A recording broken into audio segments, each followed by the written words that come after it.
Any discussion on that one? Please call the roll. Yes. Yes. Yes. Yes. Andrew, any time frame on when construction would start? The goal would be to open the bids later this month, award it in August, and then basically like September 1st, just as a, And what was the final answer on whether we're gonna close the bridge entirely we're or? gonna close it. Close it entirely? I talked to Chief Almy and Chief Rizzoni, talked to other people, I think. Okay. It seemed like the best thing to do. We can get a little more people Yes, I'm gonna do a letter,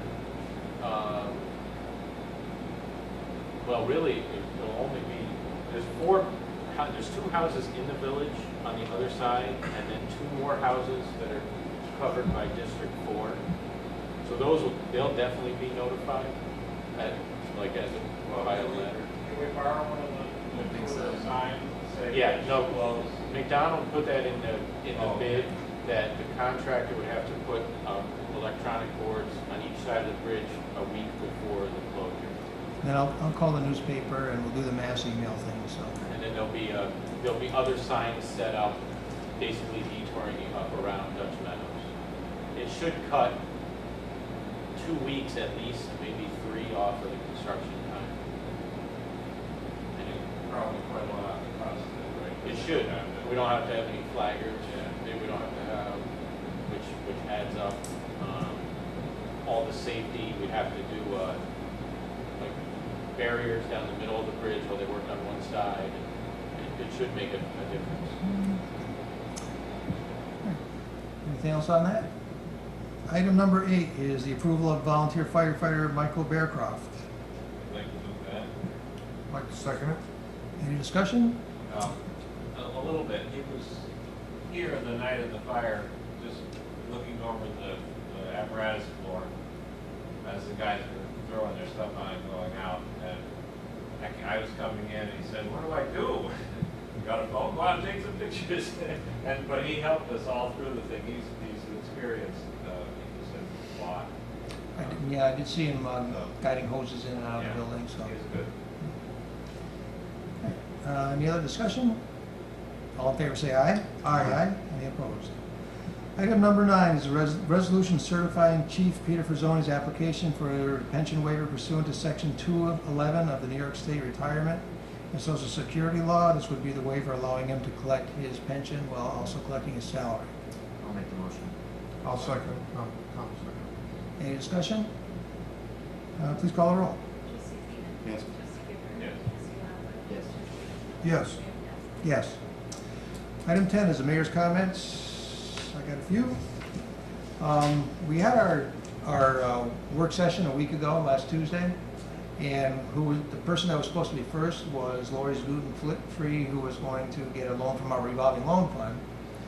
Unfortunately, they thought that the meeting started at 7 o'clock, so as the trustees left through fire and I came back here to close up in the meeting hall, they showed up. So I'd already been authorized by you guys to sign the paperwork for the loan. I caught Lydia just as she was driving away, so we did sign the paperwork. They've got their check now, I think. And basically what they're using it for are baking supplies and some pieces of equipment. So, but they said they would be happy to come to our next work session if you still would like to hear from them. So you tell me either way. I can show you and tell you what they're buying with the money. I mean, at this point, the deed is done. So. Right. I'm okay. Okay. Okay. Will they bring samples? I'm not comfortable asking that. The next thing I have is just another reminder on the first annual village employee and retiree picnic. So it's this Saturday. I'm happy to say that we have 50 some odd people signed up for the picnic at this point. We have people from our boards, planning board, and we have retirees, and it's a child-friendly event, so if any of you still think you could make it and have it signed up, welcome to do so. I want to inform you that on Thursday, July 17th, the Mohawk Tap Room and Grill is gonna have their official ribbon cutting at 4 o'clock. I'll be at my daughter's college initiation, so I won't be able to be there, but if any of you would like to represent the village at the ribbon cutting, 4 o'clock, Thursday the 17th. I also want to inform you that the Grateful Dog has opened where Jay Watt's Coffee and Bistro used to be, so they're serving mini hot dogs, soon to be serving cheeseburger and other grilled fare. And I'm sure they'll be having a grand, a ribbon cutting too, but they typically with something like that, you open, you get yourself going for a couple of weeks so you know what you're doing, and then we did a lot of recognitions tonight for our uniform services. I just want to make a couple statements to leapfrog on that. With the incident that we had with a fire at the apartment building, and then as Tom brought up, the incident we had with a broken valve, in both those cases, each of the department heads came to me and spoke about how happy they were that all of our departments work so well together. And if you've been around in the village for any period of time, you know that historically it wasn't always that way. There was some either competition or animosity between departments, but we're well past that. And I have to say that it's been nice to see all the way from Hurricane Irene until present day, when something comes up, we've got a crew of people that really pull together. And we spent this evening recognizing our uniform services. We have a parks department that does a heck of a job. Jim always says that our parks are like the village's front lawn. We don't necessarily always use it, but we always want it looking nice. It kind of represents our community, just the way our front lawn represents our house. I got a letter today from a Dot Allen. She's 97 years old, and she wrote a two-sided handwritten letter and pretty much picked up on every single aspect of what we have in our parks and how much she enjoys it. And she ended the letter saying that her life would not be, at 97 years old, her life would not be as pleasant as it was if it wasn't for the job that our parks people do. So I just want to throw that recognition out there too. And I'd love to throw recognition to our clerk's office because they deal with sometimes the most difficult of people. Unfortunately, those people don't tend to write letters of thanks.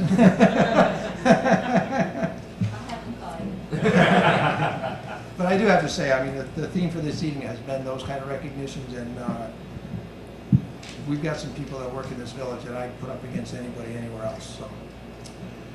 So. Next, I just want to give you guys a heads up. I had a meeting with some property owners whose properties abut the alleys here in the village. And their concern was the alleys are being used as a shortcut and at a speed of 30 miles an hour, which is really not appropriate. So if you've been down the alley, you see that a lot of people have basketball courts there. They're very thin. They're about 1.5 cars wide. They're not meant to be a thoroughfare, but that's what they are. Andrew tried to take care of some of the problem by taking down the street signs for the alleys so they don't look like they're an actual street. We can't adjust the speed limit. It's not legal to change the speed limit in certain places of the park. We have to set one village-wide speed limit. It has to be that. So I met with the people, and they had a bunch of different suggestions. A lot had to do with signage, and I think we all know that signage doesn't really work unless there's a police car sitting right under the sign. So, that didn't seem like a really viable answer. So Andrew came to me just today. And what we're going to try to do is put these removable speed bumps in the alleys. So they're a rubber speed bump that you lag down to the road. You can remove them when it's time to plow, so you don't tear them back up again. They're a very reasonable cost, so we're going to put those down because they seem like the most likely way that we'll be able to reduce the speed in those alleys. So How many do we need? he's going to start with 6. So you're just gonna put one per alley, or? No, you're going to put 2 per alley in a certain distance from the entrance to the alley. So, if somebody starts to build up speed, they've got to suddenly slow down for the speed bump, and by the time they get to speed again, if there's a need for more, then we'll go with more. But the cost is low enough. For the 6, I got the piece of paper here. For the 6 speed bumps and the stuff to put them in, you're talking about $2,175. So, when I met with the people, they were very reasonable and very friendly. And And I appreciated the fact that, you know, they made their point without anger and everything else. They just wanted some help, so.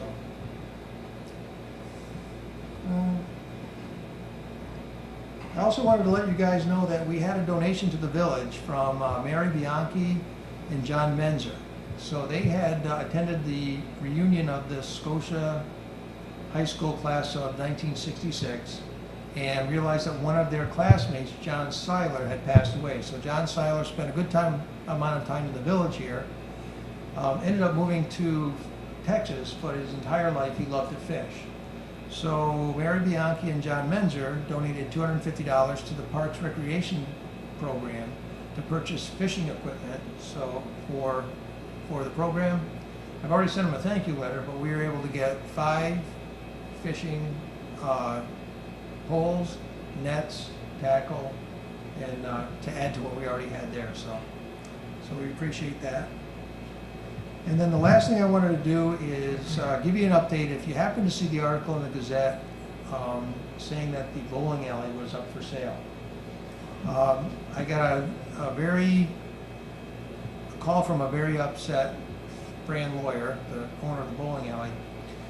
She had listed the bowling alley at the point in time where she had several deaths of close family members or associates, and was feeling overwhelmed and thought at 70-some years old she needed to just get out of the whole thing. She's back to herself. She's got a loan through Metroplex. She's got a loan through the village. She's running the business again. She's got a contract still with a realtor, but she's not marketing the building. She had told the Gazette that apparently, but the story still ran, complete with a year-old quote from me. But she wants to make sure that everybody knows that she is good for her loan, she's in business, she's running, and she doesn't intend to go anywhere anytime soon. And those are my comments. Item number 11, correspondence liaison and special committee reports. Trustee Zeman. We had a planning board meeting Monday where we discussed 310 Mohawk. And recently redone the house that was there. They have a proposal to add a second apartment building in the back. Where the garage is? The garage will become a apartment building. A lot of comments, a lot of good comments from the board. Hopefully the owner will come back with a more detailed proposal that we'll vote on Monday. Also had last Wednesday we had our first dog park committee meeting. That went well. The committee's going to go out, look at the various sites, and work the list of what we think is viable, and start working through some of the other issues. We should be getting them end of this month. Good. Trustee Gifford. Had a zoning meeting, we had a fire department meeting, I did want to say something about the community garden is growing well down there. We've got some tomatoes green like this, and they're, well, and some of the patches are in need of help, but most of them look really good. If they're anything like my gardens, you can weed them today and 2 days later they're going to be terrible. So it's a good growing season. Trustee Lockwood. Nothing to report. Trustee Rizzo. We'll just report on the car show, which is very successful. Great car. We had over 300 vehicles plus in the car show, and it was a good time because the Packard was open for the first time. They had a very good crowd in there, and we had a lot of people and a lot of good cars. The Gazette did a full-page spread on it. There was no charge for anybody. They put all the winners on there with the cars, and it was a good time for everybody. It really went very well. So that means we have enough funding to do holiday on the avenue this year. So it looks good. That's all we got. Item 12 is the departmental reports. Any questions or comments on the departmental reports? I want to move to accept them. I'll move it. All in favor say aye. Aye. Any opposed? Item 13 is the audit of claims. Trustee Lockwood was excused from the audit this month, so I went through them, so I'll move that we pay our bills. Any discussion on that?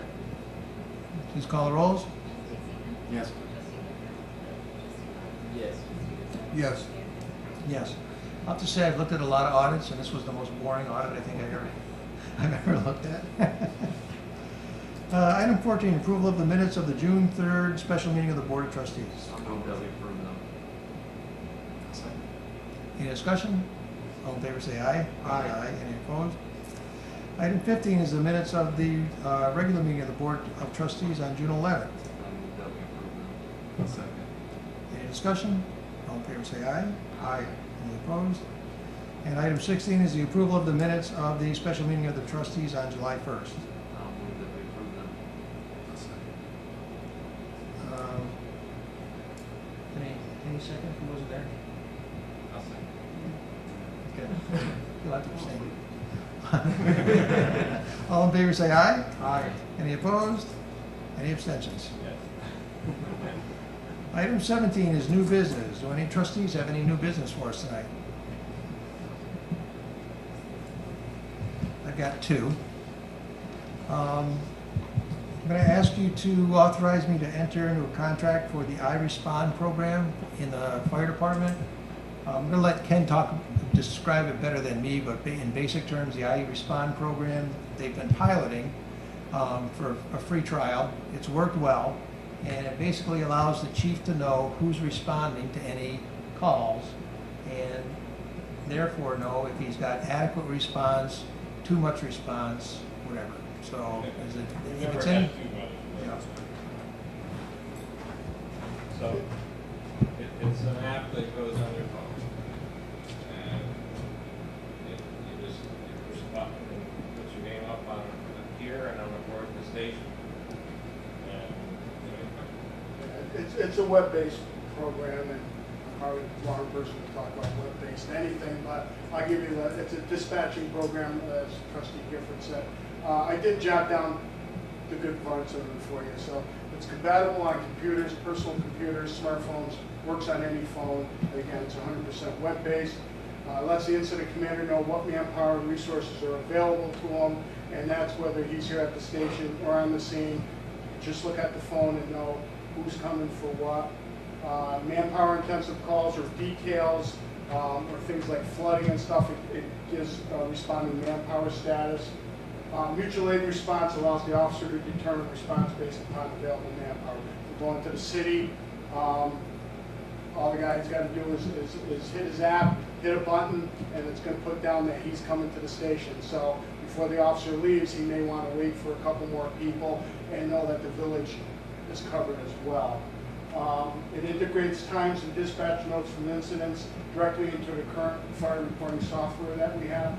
So we're going to have exactly what the dispatcher types into that, plus all the times associated with the call. So there are no miscommunications or anything. Critical information about a call will be forwarded to responding personnel as important on a life safety issue. You're responding to an auto accident or something like that. If there hazmat involved, wires down, or anything else like that, dispatcher types that into their notes. Our people will be trained to look at your phone if there's any question, and that should pop up to them on their phone, or the guys here at the station will see it on the monitor they have. It's used by all of the departments in the town of Plainville at this time with unanimous positive feedback. I did a lot of searching out there, a lot of background checking, and I've not heard any negative commentary as to this program. It's used with free smartphone apps. It populates your Google Maps for turn-by-turn directions. You're going up in the hills or someplace neutral and you're not exactly sure where it is. It will pinpoint exactly where the call is and tell you how to get there if so needed. It's easy to use, just a push of the button to activate. As chief, I can monitor all calls, personal responding, and notes about the call wherever I am. Out of state, no matter where I am, I'll know calls are going on and who's going to it, and a little this and a little that. Provides a calendar with automatic email and event reminders. Call using multiple departments. This program